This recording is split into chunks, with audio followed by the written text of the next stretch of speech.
All right. Welcome, everyone. Welcome to part 7 of our look into the Gospel of Thomas. And it seems like this is going to be the final one, just based on what we've covered and what we have left. And I said in the post, how fitting that this has taken us 7 episodes to cover, when 7 is that divine completion number, because 7 represents all chakras, all 7 chakras illuminated. So what a perfect episode, perfect number to end on.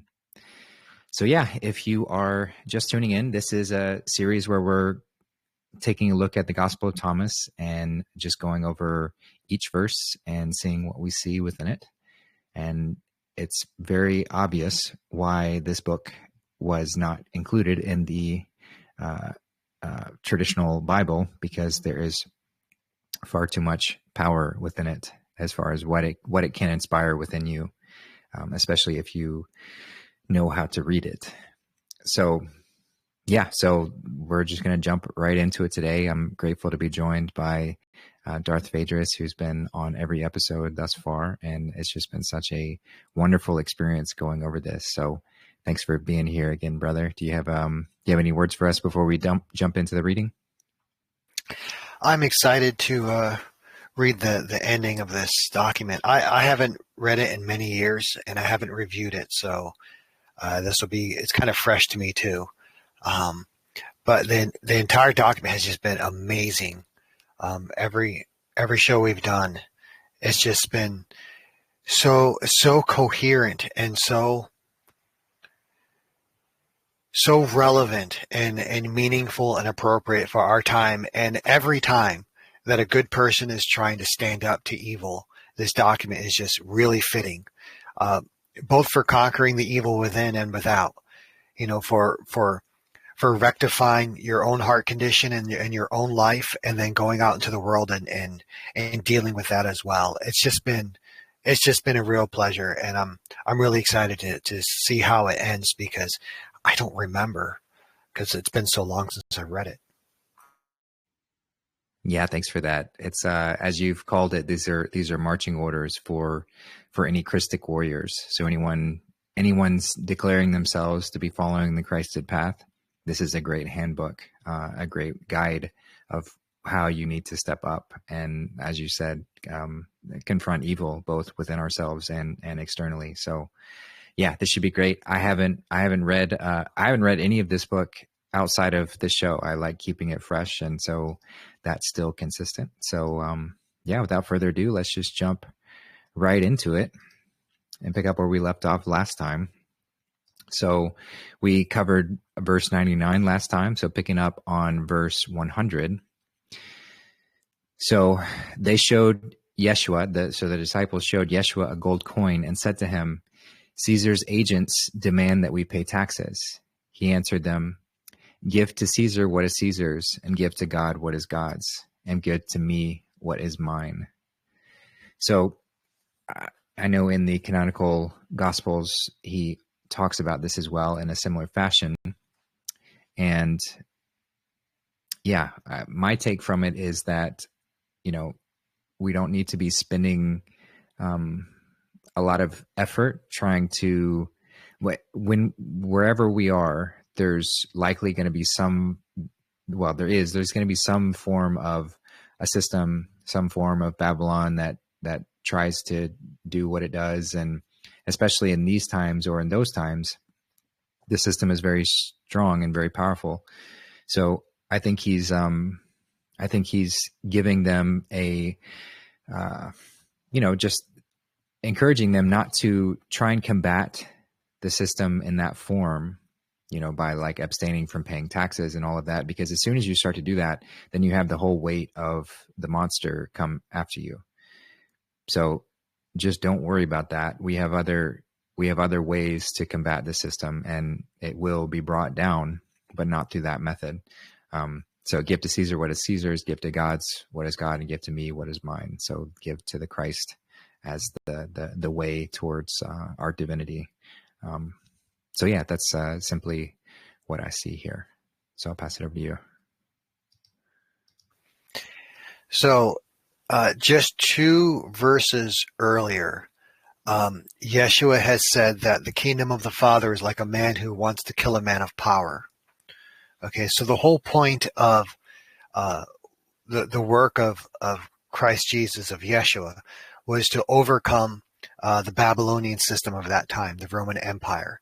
He wanted to kill Caesar, or at least kill Caesar's system, and to kill the antichristic system. And so then 2 verses later, now they're saying that they showed Ieshua a gold coin and says that Caesar's agents demand that we pay taxes. And he's saying to give to Caesar what is Caesar, and give to God what is God's, and give to me what is mine. So what he's saying is that our battle against the system, our battle against the governments, is not a strictly physical confrontation. So there have been many revolutionaries throughout time, and they're trying to fight oppression, and they're trying to fight tyranny. Rightfully so. We should fight against tyranny, and we should fight against oppression, and we should stand up for freedom, right? We're not saying that. But what Ieshua was saying here is that we should not fight them primarily physically, because this is a spiritual battle. And if you go against the physical system of things in a physical manner, you're going to lose. And even if you win, you're only going to have temporary success. So we are to comply with the physical system while we have to. And instead of attacking them physically, we're going to attack them spiritually by giving to God what belongs to God. So, because what is God? God is the spiritual cause that produces the physical effect, right? And so when we live our life on the spiritual level, then that produces the positive physical effect. And it's the effect that goes forth and defeats Caesar for us. That's why it's so important to exercise faith. Because there's no way that you or me or anyone else can overcome the system. We're just one person. And even if you're a very wealthy person and you have servants and employees and corporations underneath you, and you have, like political, capital that you can expend, even then it's extremely difficult to overcome the system. And it's impossible, even in that state, it's impossible to overcome Caesar unless you have the Father on your side. So give to Caesar what we have to give to Caesar, but make sure that we're giving to God what belongs to God so that we have the positive outcome. And then God will give to us what is ours, which is our soul and our freedom. That's why he's saying he's giving us marching orders, but he's giving us our strategy, our goal, which is to overcome Caesar. But he's also giving us our tactics, which is to attack Caesar spiritually by making sure that we have our ducks in a row, that we have our priorities straight. This really is a tactical document. Yeah, well said.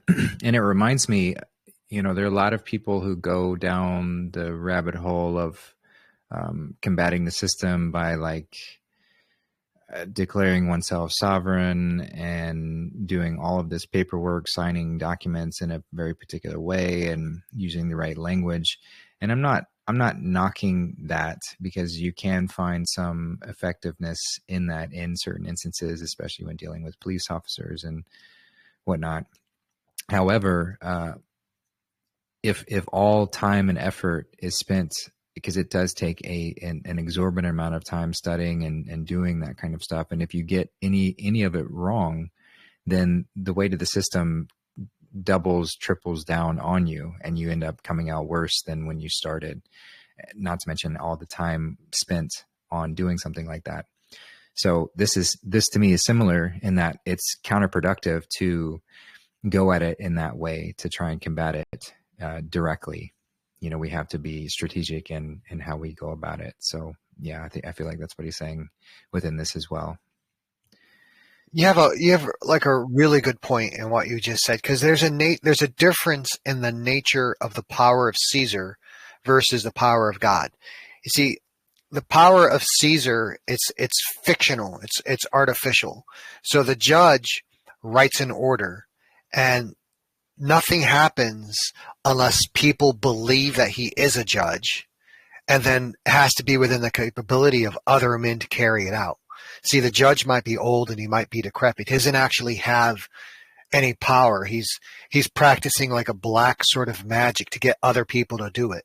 And so everyone is believing in this system like Santa Claus or something like that, even though it's fictional. But that's not how the power of God works, because God's law, the law of the Father or the law of the occult, it's self-enforcing. And so when you make that your power, then that power is real and it's genuine and it can't be overcome, because they're not even, at that point, they're not even fighting you anymore. They're fighting against God. So go ahead and give to Caesar what is Caesar's. If you have to go out and you got to get a driver's license and you got to pay your fees and you got to pay your dues, do that. But give to God what belongs to God, and then you'll get what's yours. Yeah, well said. All right, so moving to 101. Ieshua said, "Whoever does not hate their father and mother as I do cannot become my disciple. And whoever does not love their father and mother as I do cannot become my disciple. For my mother made me to die, but my true mother gave me life."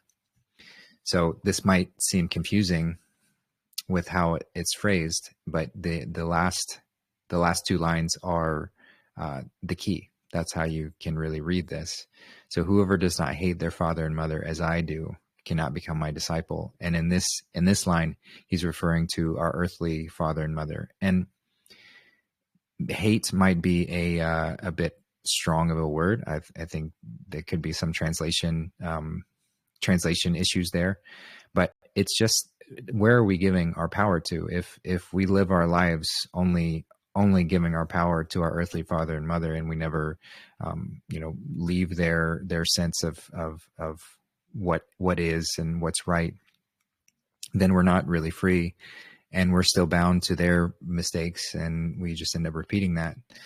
So we can't really follow the Christed way if we're any form of idolatry, any form of, you can't serve two masters. If we're serving our earthly father and mother over what the Christ is moving through us to do, then we cannot become the Christ disciple.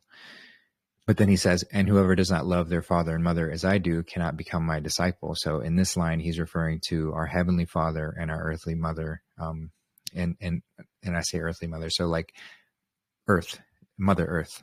So for my mother made me to die, as in like our earthly mother and our borning process made me to die. This is what we came here to do, to experience physicality and to go through the process of death if we so choose. But my true mother gave me life. So when we acknowledge our true mother, then that's begins the process of allowing the Christ to rise within, that feminine spirit energy to rise within us. And that's the path of life. So yeah, that's what I see here. Yeah, there's some of the ideas that you mentioned are right on. This is a continuation of verse 100, where in 100 he's saying to attack the system spiritually, and then he's doubling down and repeating the concept, but with different phraseology. So heaven is our father, and earth is our mother. But what he's saying here is that you have to hate or not live by the physical, what you see. So people, they see the physical earth. They see the trees and the ground and the streams. And like if imagine you're a general, right? And you have to send out your troops to go do battle with Caesar. If all you see is the physical mountains and the physical terrain, you're gonna lose that battle, because you're not taking into account any spiritual principles. What he's saying is that stop looking at the physical world. Stop looking at the wind and the sky, and and the heat from the sun, and the season. Stop looking at it from a physical viewpoint, and instead you have to look at the principles that have created heaven and the principles that have created earth and the principles that bring you these two things together, because we are the union between heaven and earth. But there's a principle, there are a manifestation of greater ideals, and that's what we have to live by. So the earth, the physical earth, is wrapped in a cycle of death and life, death and life. You live, you die, you're reborn. You live, you die, you're reborn. And that's part of the nature of being a spirit in a fleshly body, right? So that was our mother made us to die, and that's okay. But our true mother, which is the feminine rising spirit that's driving us up toward heaven, she wants us to live forever. She wants us to be truly alive. It's the feminine spiritual principle. It's the highest principle of all. And she's the one that drives us toward the source that's above everything, because she's driving us up toward life. But that the force that originates from heaven is the downward masculine material force, and that's actually driving us away from the absolute source, because it's driving us to think about, do I have enough? Do I have enough fuel? Do I have enough food? Do I have enough money?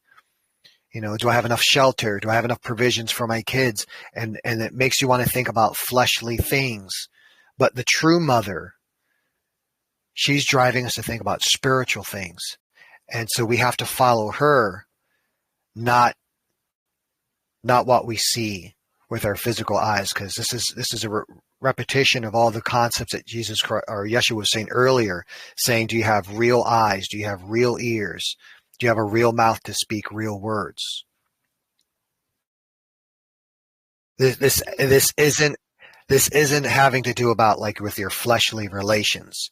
The way that most Christians would view this scripture, because this scripture is very similar in the gospel. They view it, when it says hate, they mean, oh, do you love less? So you have to love your physical family less than you love me. And that's fine. I guess you could apply it that way, but none of the Essenes would take it that way. They would understand that he means the spiritual world that we're actually in versus the physical world that we see with our eyes. Yeah, thanks for that.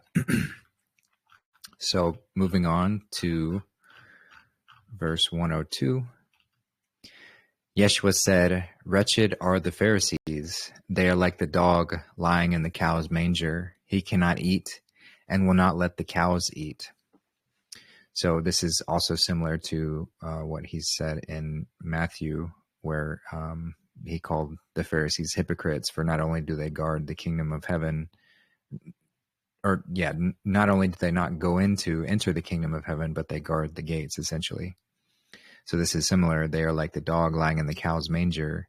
So the cow cannot eat, the dog cannot eat. The dog doesn't receive the manna, the wisdom, doesn't acknowledge the spiritual wisdom, but also the dog prevents the cow from eating. So from the cows or the people from access to the spiritual wisdom. So they are wretched, truly.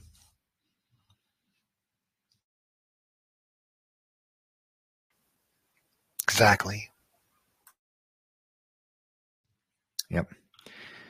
So 103, Ieshua said, "Blessed are they who know at what time of night the thieves will come. They will be awake, gathering their strength and strapping on their belts before the thieves arrive." So again, as Darth has mentioned, this is a call to arms. This is a war manual. So if we are truly declaring ourselves as following the Christed path, then we have to prepare ourselves for the thieves who recognize that light. They see it. It's not only a source of power and influence to let that Christed light shine within you, but it also becomes a target. So as soon as we step into that, then the thieves will come. They will be awake, gathering their strength. Or so those who are ready won't be taken advantage of. So this isn't an invitation for us to fall into passivity or naivety, which is often the picture that's painted of the Christ. No, the Christ is ready. So they will be awake, the Christed ones, gathering their strength and strapping on their belts before the thieves arrives. So always have that warrior within ready. Don't ever let it sleep. It doesn't mean that we're using the warrior all the time, but it always must be ready. Agreed. So the thieves would come at the time of night, and it would be night because Ieshua has left. So we would be blessed to know that the thieves would come at night, and we'll be awake when everyone else is sleeping, or we might wake up first. Okay, so we know that the thieves are going to come at the earliest part of the morning, perhaps, when people are slumbering the deepest. And we'll gather our strength, but our strength is not primarily physically. Our strength is primarily spiritual. And we're going to strap on our belts. That's a specific phrase having to do with carrying swords. Because if you're just wearing garments, any little string will keep your garments tight because your garments aren't heavy. But if you've got a sword, well, that's a big chunk of steel, and it'll pull that string down. You know, that string is not really load bearing. So for that, you actually need a leather belt that you can strap on so you can actually carry a sword. And you have to do that before the thieves arrive, which means you have to do that before they can take control of your mind and before they can take control of your resources around you. So if you just wait for tyranny to arrive, well, now you've got twice as much battle. We should be waiting to stand up for truth and stand up for freedom and stand up for Christians before tyranny arrives. Now we're living this, right? So we're living in a world in which tyranny got controls of the mechanisms of power, and now we have to fight 3 times a battle just to reestablish freedom. It would have been better to stay vigilant and not let the tyrants and the pedophiles and the parasites take control of the levers of government, or to even establish this false government. But we didn't listen. See, right here in 103, Ieshua tried to warn us, stay awake before the thieves arrived. Well, now it's too late. They're here. Now we have to deal with them. But that's okay, because as long as we put heaven before earth, as long as we put spiritual things before physical things, it's all going to turn out because the Father will still help us. Yeah, and this statement, this warning applies to all scales. So if we want to look at this from a very large relative perception and look at the great year, which is just over 25,000 years, and we can look at that seasonally, divided up into 4, or as simply night and day. So we have spent the last, 12,500 years or so in night. So blessed are they who know at what time of night the thieves will come. So fortunately, we're coming out of night into day, and we will have much time of augmentation from the spiritual realm to ensure the light remains dominant. But blessed are they who know at what time of night the thieves will come. So after that period of time, that's when we're going to be more susceptible to falling into darkness. And the longer we go, at the very beginning of night, the thieves haven't gathered their strength. But as time goes on, they continue to gather their strength, and they will come. A Game of Thrones reference, winter is coming. So this is something that we must be prepared for, not to stay paranoid or live in fear, but just recognize the cyclical nature of this experience. So there will come a time again where darkness has not the upper hand. It never has the upper hand, but it has more. It just has more gusto behind it. more potential for it to take over. So if we can maintain this warning, then we can ride out a winter. We can ride out the night the next time around. But that's a long ways away, which means there's much time for forgetting. So we must continue to tell these stories, and we must continue to remind ourselves of this so that when that time comes, we are ready. So just wanted to mention that as well. And yeah, so moving on to verse 104, they said to him, "Come, let us pray and fast today." Ieshua answered, "What wrong have I done? How have I been defeated? When the bridegroom leaves the bridal chamber, that will be the time to fast and pray." So I see this as he's kind of, he continually sort of breaks down their attention or their sort of religious programming or dogma that, this day has to be a time where we pray and fast, or whatever that might look like from a mental perspective. So what wrong have I done? How have I been defeated? The Christ is still within. So what purpose does praying and fasting do? The Christ is risen. The light is illuminated. It's time for action. It's time to spread that light. So when the Christ leaves, when the bridegroom leaves the bridal chamber, when our innermost sanctum has exhausted that light, then that's the time when we fast and pray. That's the time when we meditate and we rekindle that flame within.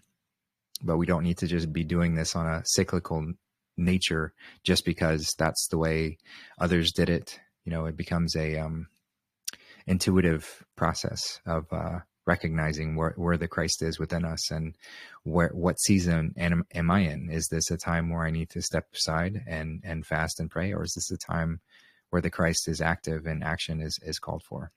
So that's what I see here. Yeah, once again, the verses are connected. So the previous verse, 103, he was telling them to stay awake and to not let the apostasy set in. And then the very next verse, because he knew what was going to happen. He knew that the apostasy was going to set in. So the very next verse, he then gives instructions for what to do when it happens. So they say to him, "Come, let us pray and fast today." And he says, "What wrong have I done? How have I been defeated?" So he's saying that the essence of the Christ is perfect. That the essence of the Christ has never sinned. So remember, the Christ is in our hearts, and that Christ is perfect. It's without defect. So that's something that we can rely on. The people around us will sometimes let us down. People aren't perfect, right? And the machinery around us is not perfect sometimes. Your vehicle is going to let you down that you're depending on. The institutions are going to let you down, right? But what is perfect? The Christ within is perfect. The Christ within will never let us down, not ever. He's never been defeated. He could never be defeated, right? So this is important for us today because the last generations let the apostasy in, right? The Christians are not running the government. We're not living in a world run by family. We're living in a world run by corporations, right? So now we need to follow the instructions. So the Christ is perfect. He's never been defeated. And also he has left the bridal chamber, right? Christ is not running the world today. We have politicians running the world and corporations, all that. So now is the time to fast. Now is the time to pray. And now is the time to turn back toward the Christ who is perfect and never been defeated. Exactly. So 105, Ieshua said, "He who knows his father and his mother, will they call him the son of a whore?" So he who knows, this is similar to the verse about father and mother, true father and mother, or earthly father and mother, or true father and mother. So he who knows his true father and mother, will they call him the son of a whore? And that when we know our true mother, we are stepping away from the Babylonian whore. Not to say that our earthly mother is a whore, but just that system and our attachment to it. That's what that looks like. So I see that's what he's saying here. Right. He's saying there are some translations that say that he who knows the father and the mother will be called the son of a harlot. That's what some translations say. And so what it's saying is, Ieshua is saying that even if the entire system becomes corrupted, because that's what harlotry or prostitution is, it's a corruption, right? So even if the entire world becomes a whore, becomes a prostitute, still we can come out of that and know the father and the mother, which is the spiritual principles of heaven and earth. So it doesn't matter how badly we have fallen, even if everything has fallen and everything's a corruption, still that person, that future Christ can come out of that. And that has happened innumerable times in the past. For example, if you look at the story of Moses, right? So Pharaoh had all the children of the Hebrews, all the male children executed, right? And so Moses' mother throws him in the river, and Moses is adopted by the daughter of Pharaoh, and he grows up right in the center of Pharaoh's house, right? And so he's educated by the priest of Egypt and the educational system of Egypt, and the Israelites were all slaves. I mean, how much more of a defeat could you have than that, right? And yet out of that corruption comes Moses, who leads the people out of slavery and through the wilderness into the promised land. Esther, right? So Esther was her parents died. Israel was in slavery to the Medes and the Persians, and Esther ended up having to be harlot or whore to the king of Midian. And yet she played an integral and key role in the deliverance of the house of Judah, right? So this has happened dozens of times throughout history, that the entire system has fallen down and has been enslaved by the devil. And out of that system comes someone who they call a son of a whore. He's nothing. He's no one. And this is the complaint that the Pharisees and Sadducees had against the disciples of Jesus, that they were unlettered and uneducated. And yet they were the ones that Ieshua chose. And they were the ones that received the Holy Spirit. And they were the ones that got to do the acts of power.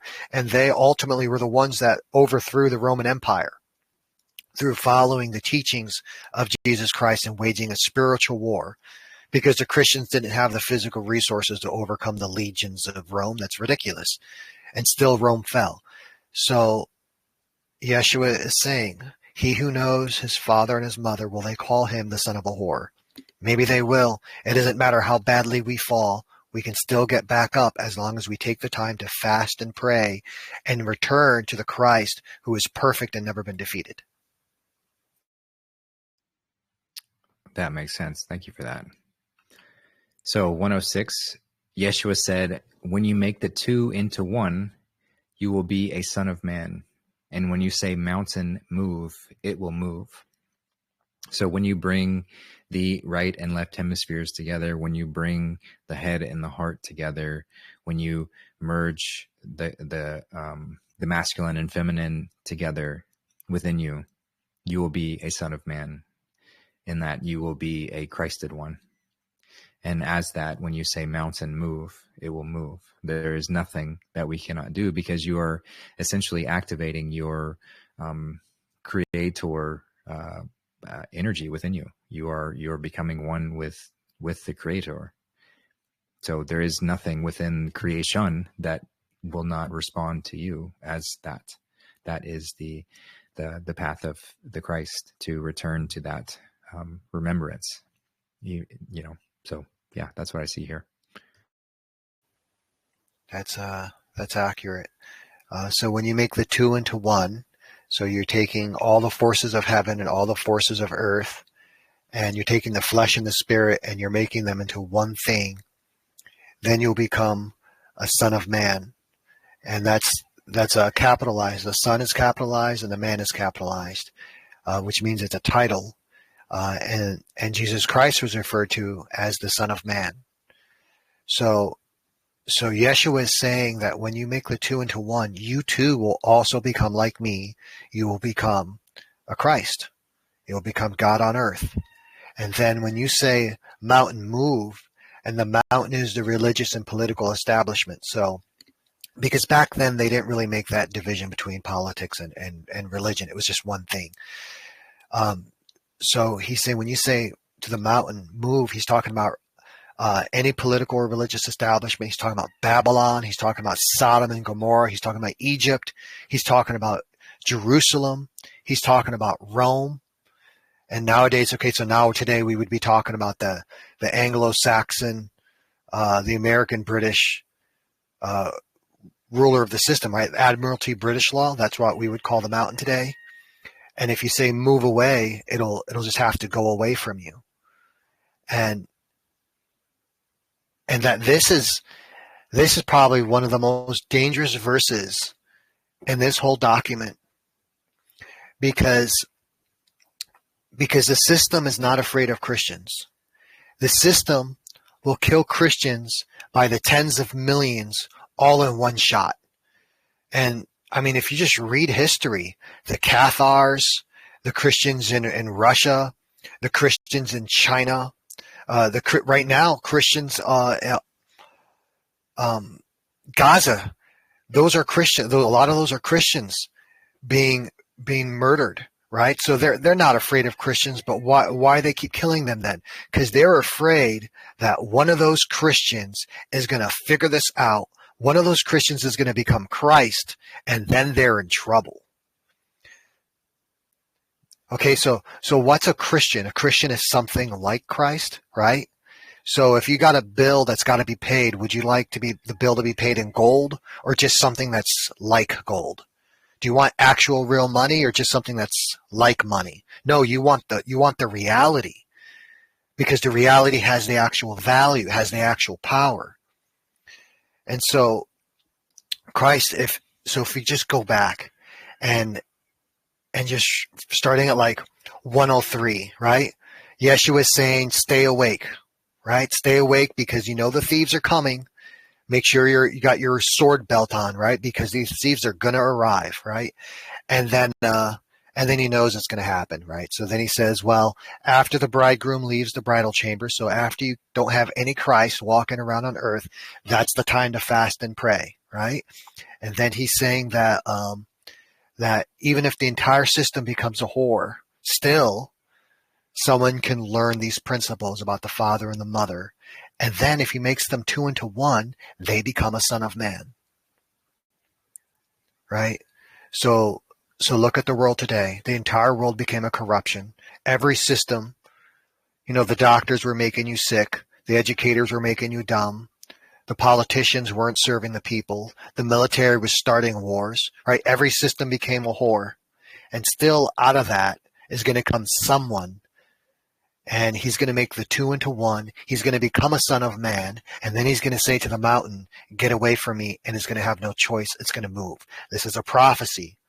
These verses all go together. They're one thought. Sooner or later, out of Christianity, some Christ is going to show up, and then they'll be sorry. Beautiful. Yeah. So verse 107, Ieshua said, the kingdom is like the shepherd with 100 sheep. One of them disappeared. It was the most beautiful.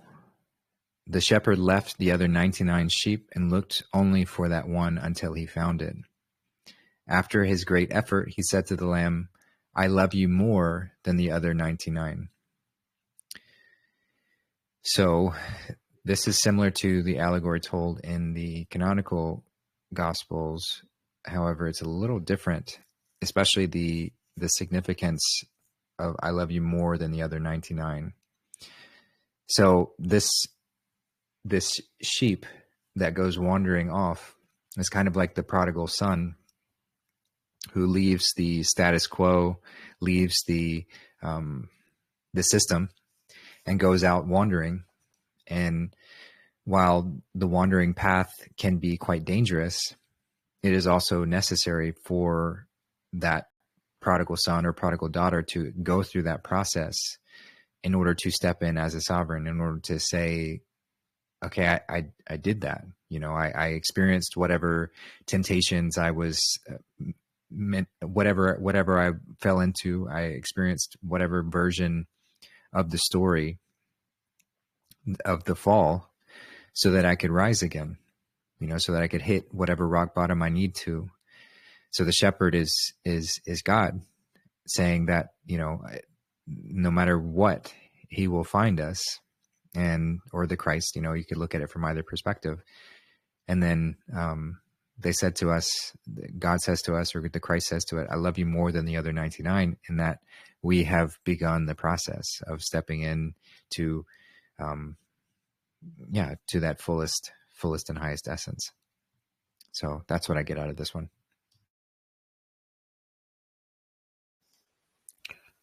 So the kingdom is like a shepherd with 100 sheep. So that number is not an accident. So you have 100% of all the Christians, and then one of them disappeared. So one of them, that would be like a branch of teaching.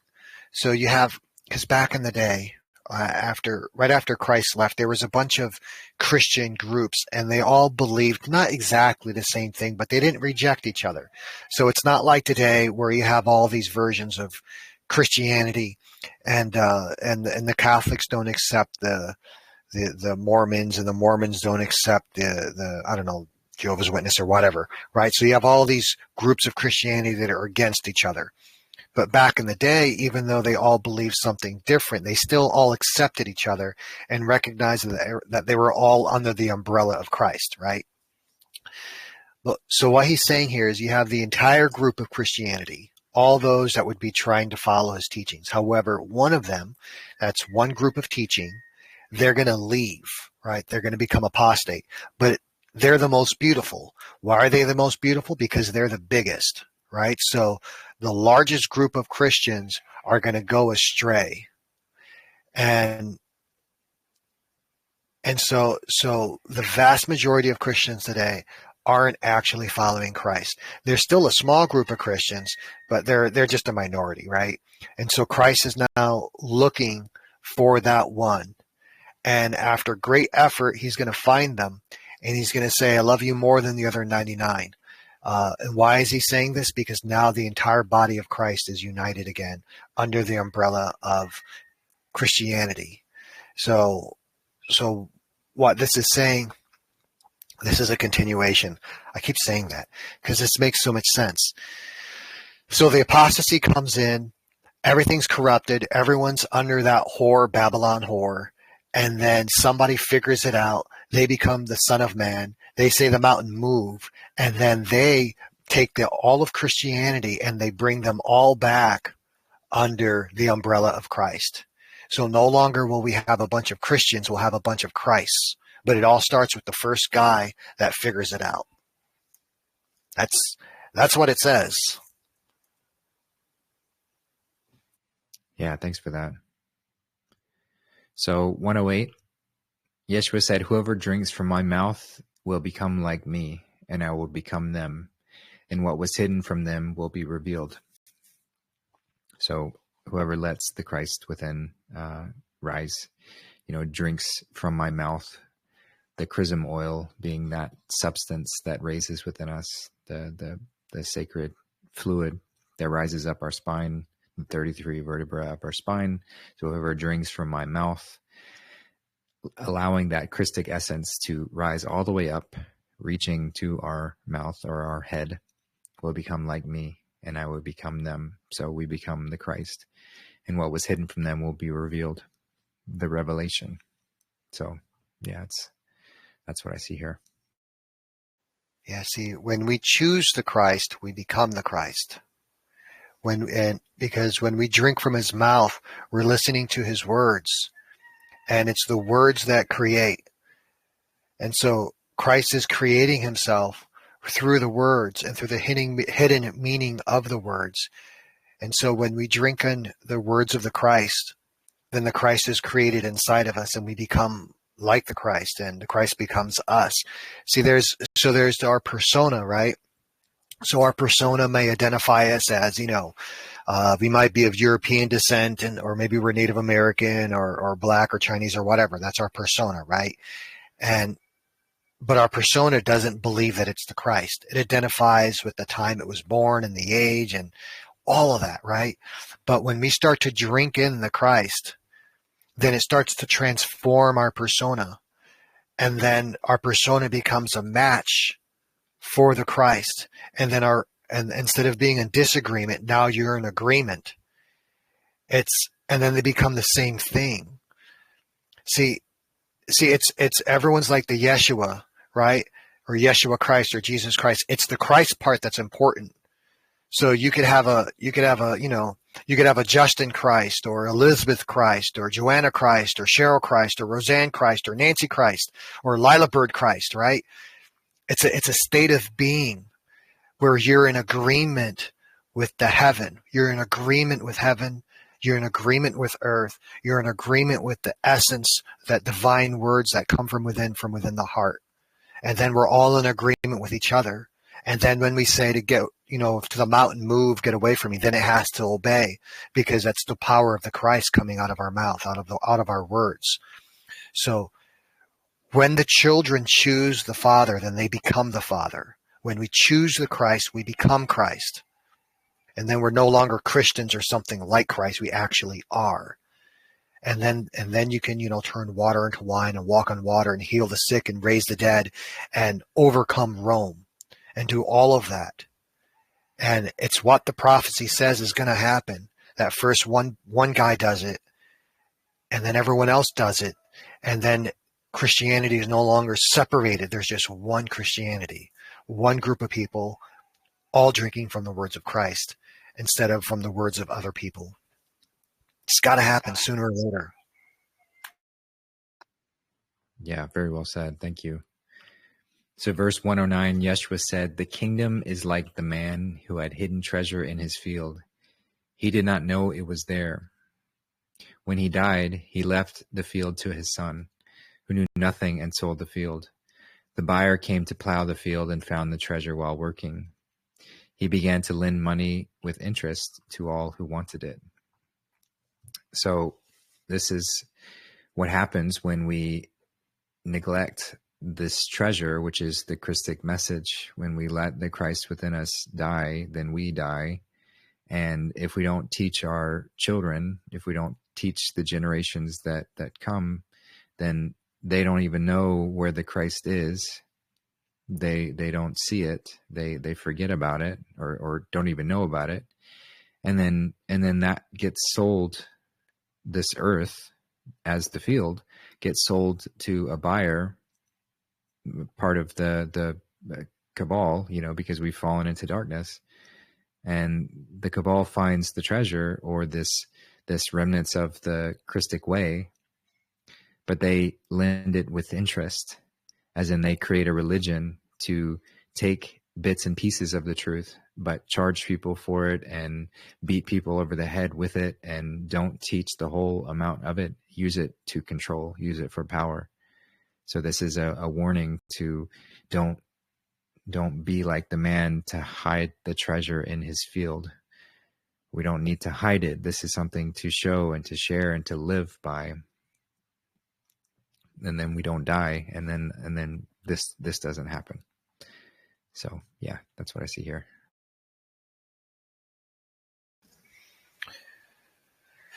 So he's talking about the maturity, the collective maturity of his disciples. So while he was among them, his disciples would know that he had treasure because he was the evidence of it. But generations would go by, and they would follow and keep portions of the Christian tradition, but they would lose the knowledge of the keys or the mystery or the upper level meaning of the hidden truth buried in the traditions of Christianity. And eventually, the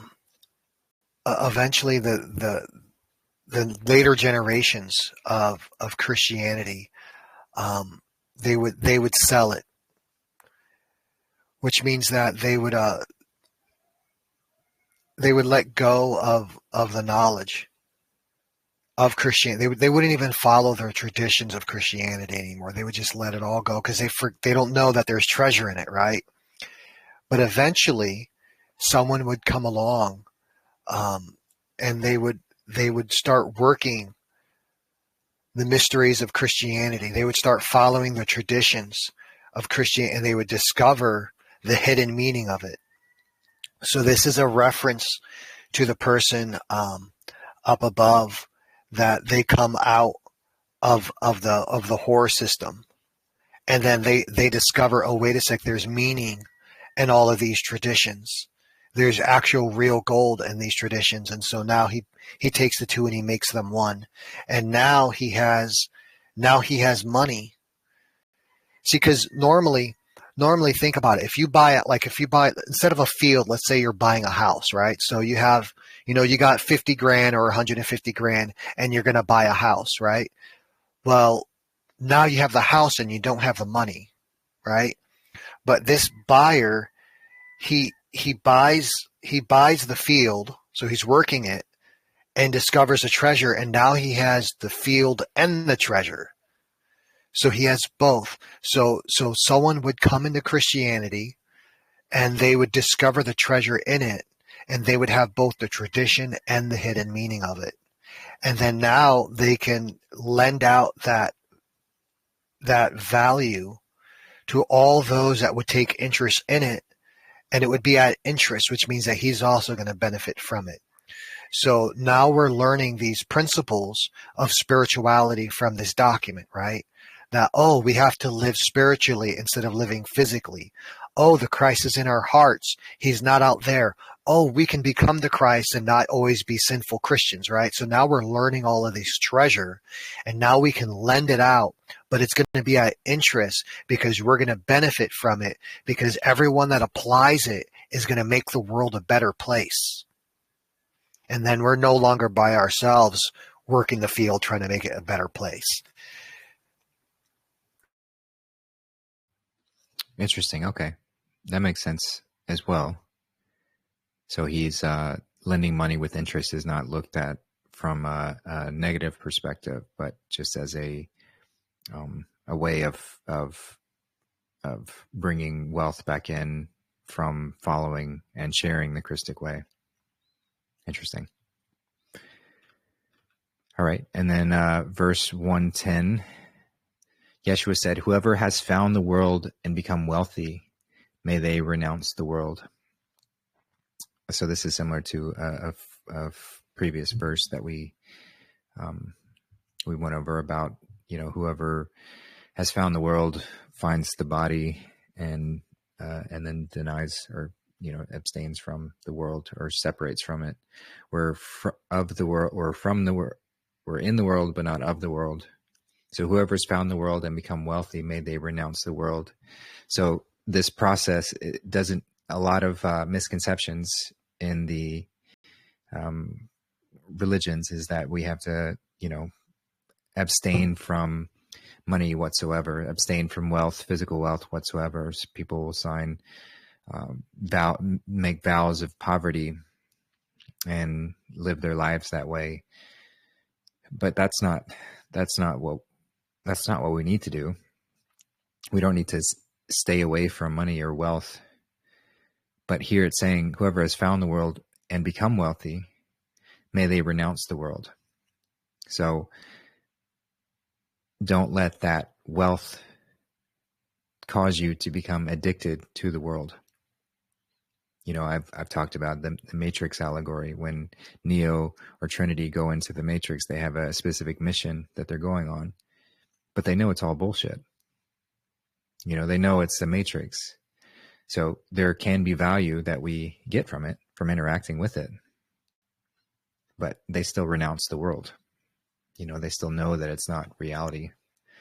So that's just a continued reminder that when we find the world and we become wealthy, we still renounce it as in not make it our idol to worship. Okay, yeah. So I agree completely. That's so this is one of those scriptures that can have like two different meanings. A lot of scriptures do that.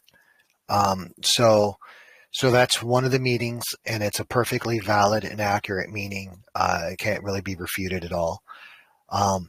So if you connect verse 110 to 109 and you put them together, so let's change the interpretation of the last sentence of 109.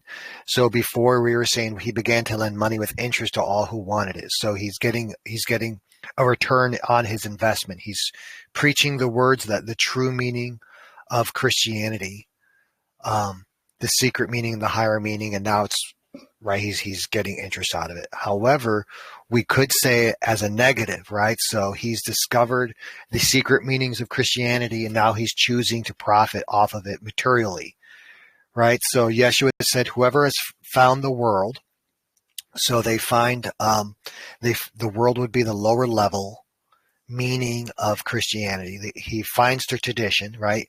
But then he becomes wealthy. Then within it, he discovers the true meaning, the secret meaning. May he renounce the world. So don't try to sell it and don't try to profit from it. Because you could do that. You could abuse the power, because being the Christ is a powerful thing, right? Like learning that there are spiritual principles to the world gives you power. Not just power to do good, but you could also you could abuse it and do what's bad, and you could enslave others, and you can do all kinds of terrible things if you figure it out.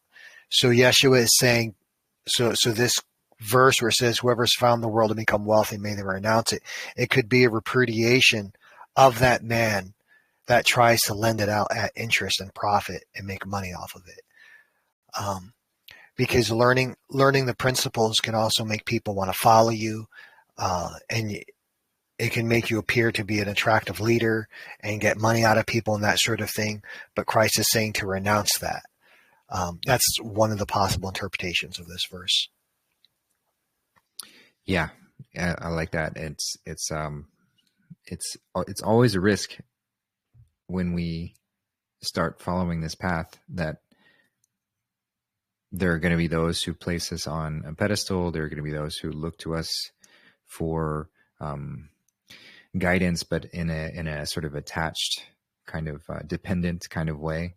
And that's how that's the slippery slope of creating a religion. If we're not continuously destroying the pedestal underneath our feet and saying, just as Ieshua does, continuously admonishing the disciples for any discussion around creation of religion, even if they're not consciously aware of how they're doing it, it's such a slippery slope.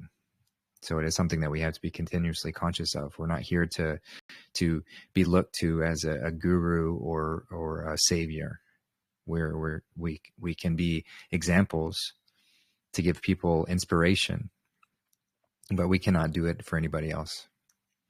So that's a great point to bring up. So verse 111, Ieshua said, "The heavens and the earth will roll up before you. The living who come from the living will know neither fear nor death. For it is said, whoever has self-knowledge, the world cannot contain them." Let's read that again. "The heavens and the earth will roll up before you. The living who come from the living will know neither fear nor death. For it is said, whoever has self-knowledge, the world cannot contain them." So essentially, if you step in as the Christ, the world has no hold over you. You have no fear of death. You have no fear in general, because you recognize this is all an experience. So there's nothing to fear in it. the living who come from the living. So those who, and maybe that's even referring to generational Christic way, the living who come from the living. So those who are born of the Christic line, and we can all step in and have a Christic line. That's all within us. Of course, there is the Christic line of Ieshua and Mary Magdalene. However, that's not isolated to them. Once the Christ begin to form and step in, then there will be many lineages of Christ. So those who come from that will know neither fear nor death. So having that self-knowledge, you know who you are. There's no one that can enslave you or control you any longer, because nobody can enslave a Christ. No one can enslave God, only if they believe that they are not. That's how they are contained. So that's what the self-knowledge is. Yeah, I really agree with what you've just said. The only really thing that I can add to it is it says that the heaven and the earth will roll up before you. And so that's referring to is that we see heaven and earth as two separate things, and it's a false dichotomy. Heaven and earth are not actually two things. They're actually just two different ways of looking at the one thing, right? So the traditions and the hidden spiritual meanings behind the traditions are not actually two separate things. They complement each other. And so they're actually one thing. And so when we start to drink from the source of life, and Christ is the source of life, and if we're drinking from Christ, then we become alive. So the living who come from the living, that would be those that follow the words of Christ. Heaven and earth will roll up before them, which means that when they see an object here on earth, they don't see it separate from the spiritual principle that it is a representation of. So like when we look at a man, we don't just see the fleshly man. We see that the fleshly man is the spiritual manifestation, or it's the physical manifestation of the spiritual idea of a man, and they're actually all just the same thing. We're not in a physical realm. We're in a spiritual realm that we're seeing as a physical thing. And so when we finally do drink from the waters of Christ, and we become alive, then that separation, it just kind of like disappears, and you start seeing the world differently. And then you get this knowledge of the self, and then the physical realm can no longer contain you, because the self is not in the physical realm. It's in heaven. It's in the spiritual realm, and it's even above that. So even the heavens can't contain you. Like the whole world, you just become bigger than it, because now you're one with the source of life. And then you're not afraid of death, and you're not afraid of dying, because you understand that the self can't die, because it was never part of this realm of life and death.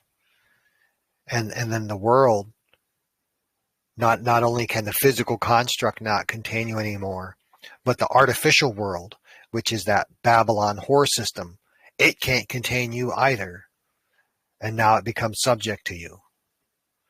So there's a tremendous amount of power that is granted by attaching ourselves to the source of life, which would be the Christ. But we have to renounce the world. So we're giving up something, but we're gaining something else. And the thing that we're gaining is much bigger than what we're giving up. Yeah, thanks for that. Yeah, and I see in the heavens and the earth will roll up before you. I got this image of the double helix, that twisting form together, seeming to have two bands, twisting together, but really they become one. So that's where the candy cane, that's where that comes from as well. It represents that those two becoming one. So they will literally roll up before you together as one, because they are We just are experiencing what it seems like if they are not. But that's just an experience. So yeah, we'll move on to, so we've just got a few verses left. When we finish, if anyone has any comments or questions, feel free to jump in. But we'll go ahead and finish up these last three.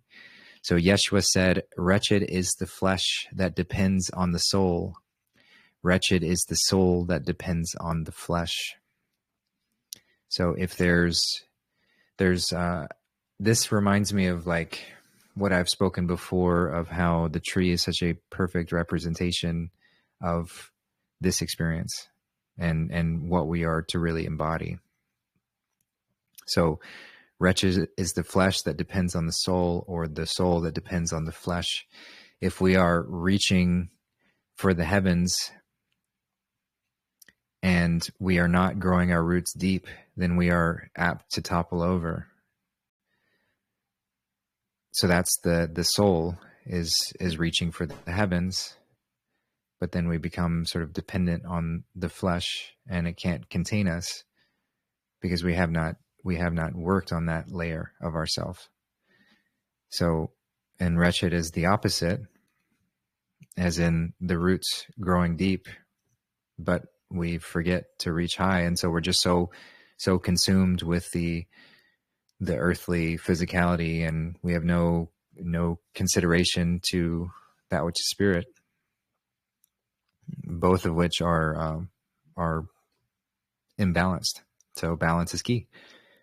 So simultaneously growing our roots deep, recognizing our place here in this physical experience, not disregarding the physical nature that we find ourselves in, but also not forgetting that we are ultimately soul, we are ultimately spirit. So yeah, doing both, balance is key. So wretched is the flesh or the body that depends upon the soul. I think that when they say soul, I think what they mean is like mind. And in this case specifically logic and reason. So if your body would become wretched if you're just depending upon logic and reason, because logic and reason is dependent upon the physical senses. So he just finished saying how grand would be someone that their life comes from the source of life, which is in the heart, Christ. And that, the world can't even contain us. Now he's contrasting that. So someone that's dependent just on the mind, logic and reason, and the physical senses, well, they're definitely contained by the world. Both the physical construct of reality, the physical realm, as well as the systems, the horror systems that are set up to enslave people. It's just you really have a choice between, heaven or hell. And if you're dependent just on logic and reason, you won't be able to achieve the grandeur that Christ is offering us. And then he says, wretched is the mind that depends upon the flesh. So that kind of goes along with what he said before. So the flesh, your physical senses, touch, taste, sight, hearing, feel, because the hidden meanings of what Christ taught are beyond the physical senses, because you can't really detect heaven. You can't detect the Father, which is the hidden cause. You can't detect it with your physical senses. And if that's what you're depending on, well, then you'll fall short and you'll end up in a wretched state.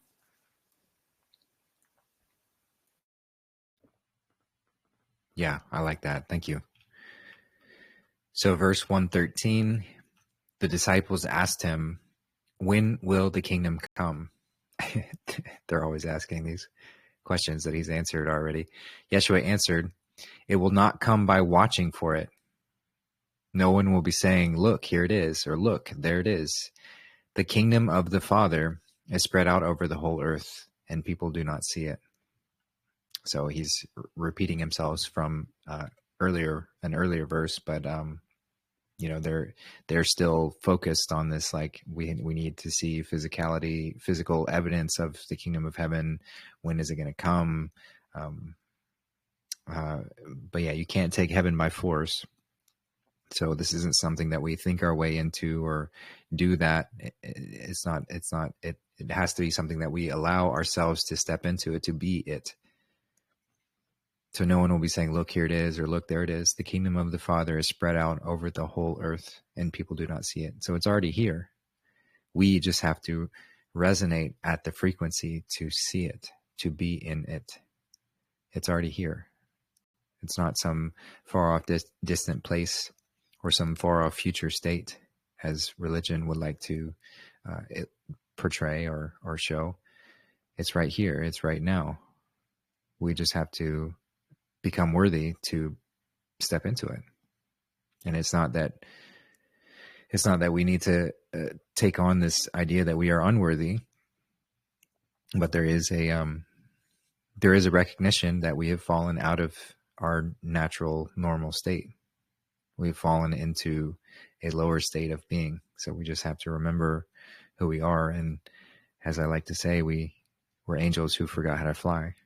So we just have to remember that we have wings and we can fly. And it's right here and right now.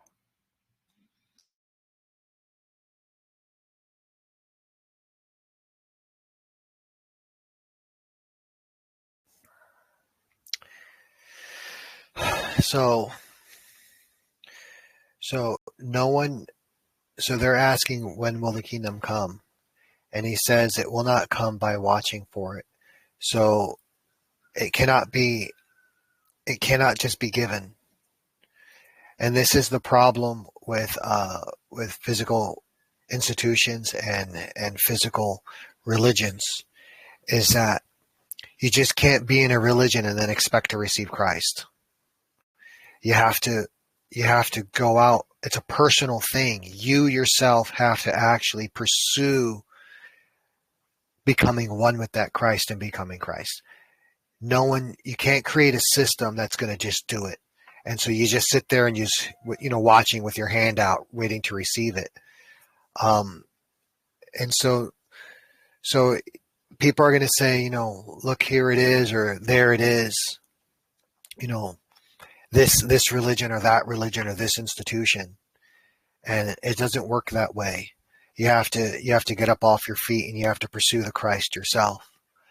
However, Christ is, or the ability to access the Christ is spread out all over the world. So everyone has access to it.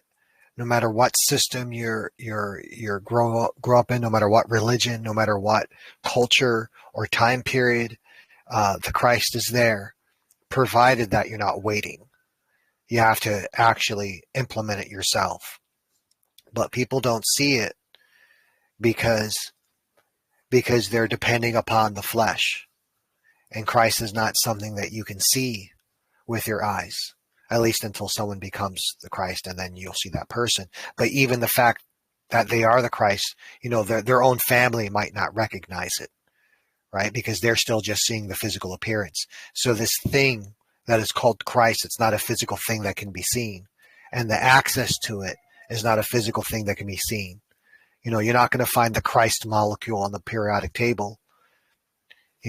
So people don't see it, but nevertheless, the kingdom of the Father, or the jurisdiction of the cause, the occult cause, is everywhere, even if people don't know it. But you can't wait. You got to get up and look for it. Yeah, well said.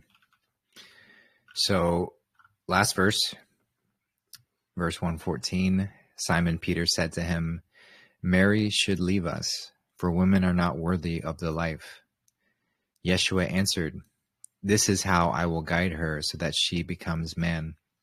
She too will become a living breath like you men. Any woman who makes herself a man will enter into the kingdom of God. So, you could look at this literally and be like, what is he talking about here? Mary becoming a man, and only men are allowed to do it? Is this just another ploy by the patriarchy and all of that?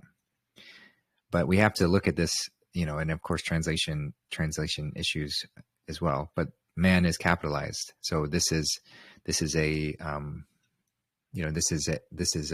a pointing towards the Christic way. So Simon Peter, who you can find other evidence where he expressed disdain towards Mary Magdalene and didn't like her being a voice, a leader, or stepping in as her own Christ. He didn't think that she could do that, because it was a sort of a man-dominated reality, and this wasn't something that was considered to be right in that time. But Ieshua gently guides him back to the point of like, no, I will guide her that she will become a Christ. She too will become a living breath like you, other budding Christs, or those who seeking on that path. Any woman, any woman is certainly just as capable of stepping in as the Christ as any man. It's not distinguished or not separated by gender in that sense. So that's sort of simply what I see in this one.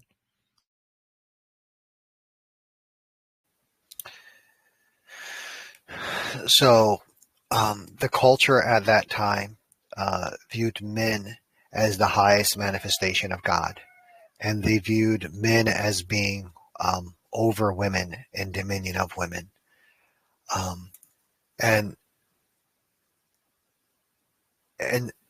also they were also following for context.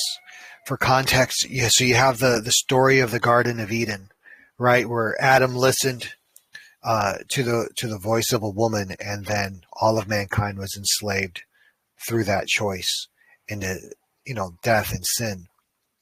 And so that was part of the legalistic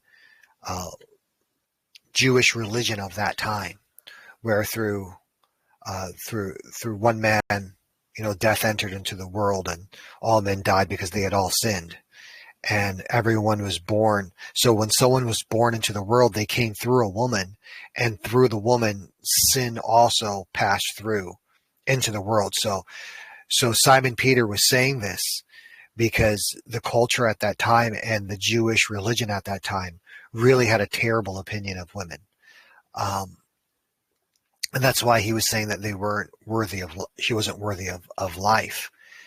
But Ieshua responded that he was going to guide her so that she too becomes man. He wasn't talking about gender. He was talking about, because what makes a man a man? Like, just because you reach adulthood doesn't mean that you're a man.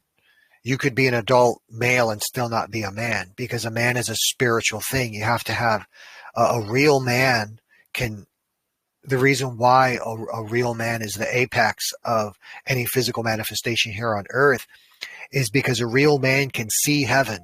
He can see spiritual ideas using his spiritual sight. But he can also see emotional ideas, and he can see physical ideas, right? So you have the four ways of looking at reality: spiritual, intellectual, emotional, and physical, right? And a real man can see all four aspects at the same time.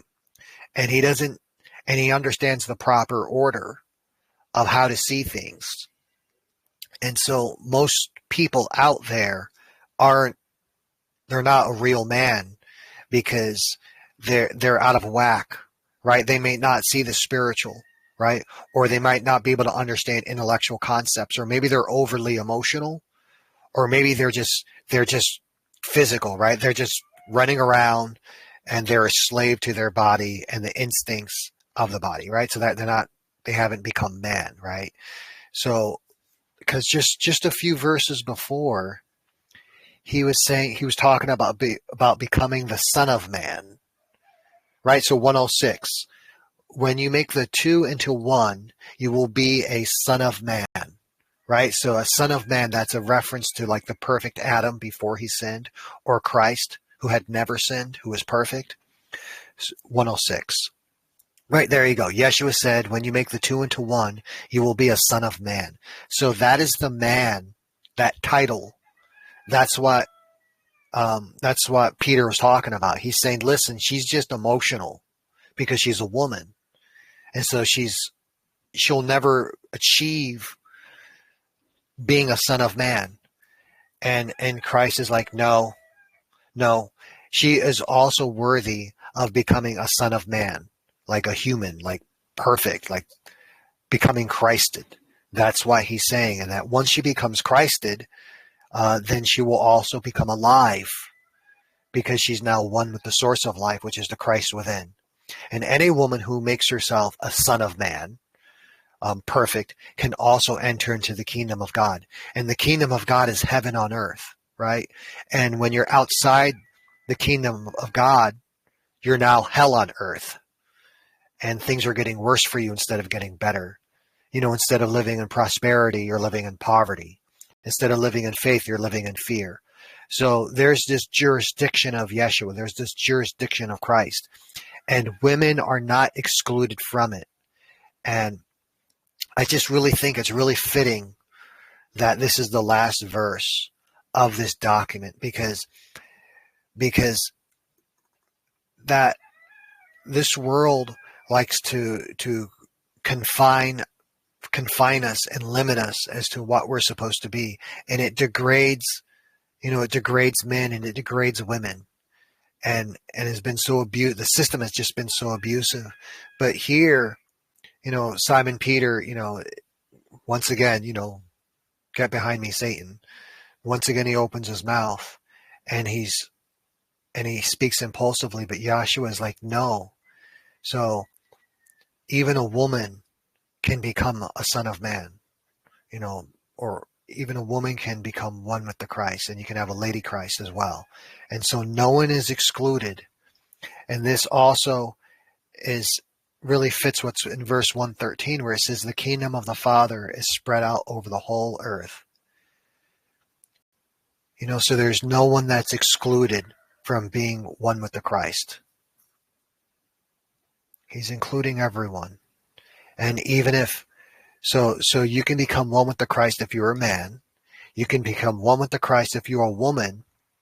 But then also, if you go up to verse 105, if you're the son of a whore, you're still within the jurisdiction of the Father, and you can still become the Christ. You can still achieve Christhood, even if you're the son of a whore, even if you're coming out of Babylon, even if you were the lowest of the low. You can still, as long as you're no longer waiting, and you get up on your feet and you actively, personally search for that Christ within your heart, you can find it. Because that Christ is within the heart of everyone on earth. It's a really beautiful way to end. I'm not saying end the show now. I'm just saying that it's a beautiful way for the document to end. Yeah, no, I agree completely. I think it is very, very fitting to sort of reestablish this,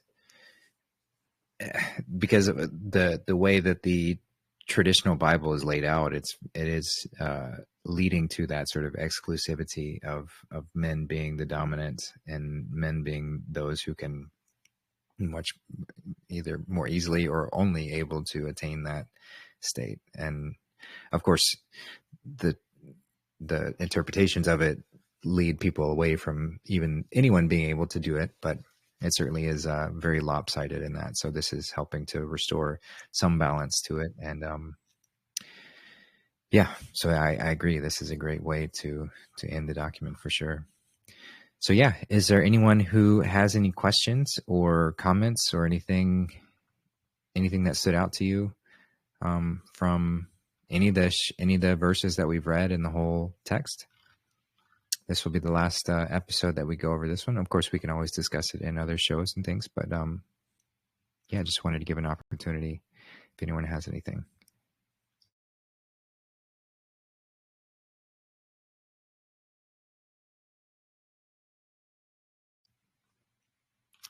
Yeah, I know it's a very rich discussion and rich text to go over. So I can appreciate just the listening, and there's always already been a lot of great feedback on this series for sure.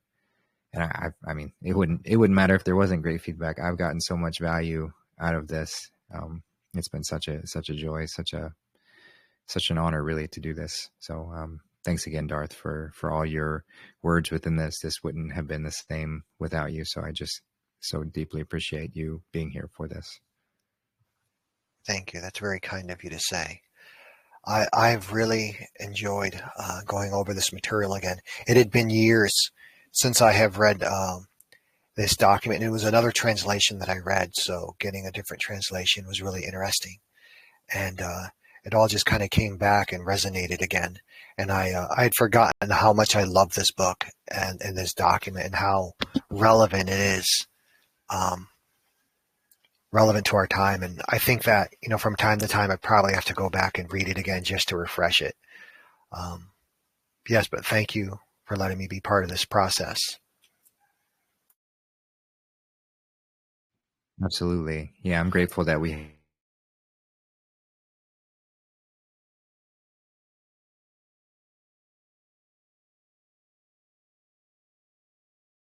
I don't know if it's just me, but we lost audio there. Oh, yeah, it cut off. You're back. Sorry. You're back. Yeah, so I just said I was grateful that this recording will always be there to review as well. This has been a really great compilation, so I'm very grateful for that. And yeah, we'll continue finding other texts to go over in this fashion. Probably won't start right away on the next one, but just because I have some upcoming travel and things to work through. But yeah, stay tuned for other announcements and other texts to get into, which should be a lot of fun, as this one has been. So yeah, if no one else has anything to mention or ask, then we can go ahead and wrap this one up. So again, just thank you all for being here, for listening and enjoying this. And if you have any questions about what we have covered, feel free to comment anywhere or send me a message anywhere, and we'll make sure to go over them in the Quest Ion series. Just on that note, tomorrow I'm going to do a little announcement here shortly, but I will not be doing the Quest Ion this Thursday just because I am going to be traveling and then with family, doing some stuff with family for the next little bit. I'm not sure if we'll have one next week, but I'll keep everyone posted on that. I've just got some things up in the air.